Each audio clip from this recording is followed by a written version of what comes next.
നിർമ്മാണ തൊഴിലാളി union STU Kasaragod ജില്ലാ സമ്മേളനം കാസർഗോഡ് മുനിസിപ്പൽ കോൺഫറൻസ് ഹാളിൽ നടന്നു. പ്രതിനിധി സമ്മേളനം STU ദേശീയ വൈസ് പ്രസിഡന്റ് A. അബ്ദുറഹ്മാൻ ഉദ്ഘാടനം ചെയ്തു.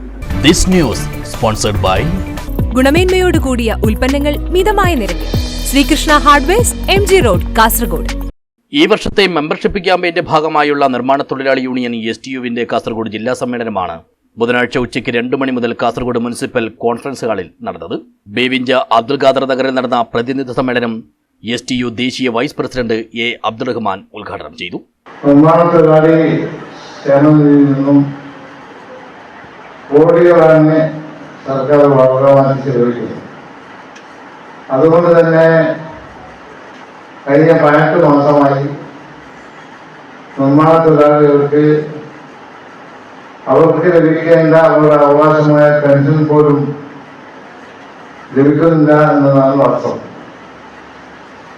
മറ്റ് ആനുകൂല്യങ്ങളുടെ കഥ പറയണ്ട. സർക്കാർ തൊഴിലാളികളുടെ സർക്കാർ എന്ന് അവകാശപ്പെടുന്ന പിണറായി വിജയന്റെ സർക്കാർ തൊഴിലാളി ദ്രോഹ സർക്കാരുകളായി മാറിക്കൊണ്ടിരിക്കുകയാണ്. വിവിധ മത്സര പരീക്ഷകളിൽ ഉന്നത വിജയം നേടിയ തൊഴിലാളി ക്ഷേമനിധി അംഗങ്ങളുടെ മക്കളെ സമ്മേളന വേദിയിൽ അനുമോദിച്ചു. ട്രേഡ് യൂണിയൻ സെഷനിൽ STU സംസ്ഥാന general secretary KP Muhammad Ashraf പ്രതിനിധികളുമായി സംവദിച്ചു. ദേശീയ സംസ്ഥാന ജില്ലാതല നേതാക്കളിൽ പലരും അതിഥികളായാണ് സമ്മേളനത്തിൽ പങ്കെടുത്തത്.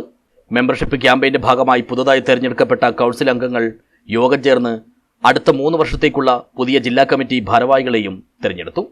റിട്ടേണിംഗ് ഓഫീസർ ഷെരീഫ് കൊടവഞ്ചിയാണ് തെരഞ്ഞെടുപ്പ് നിയന്ത്രിച്ചത്. News bureau, Kasaragod.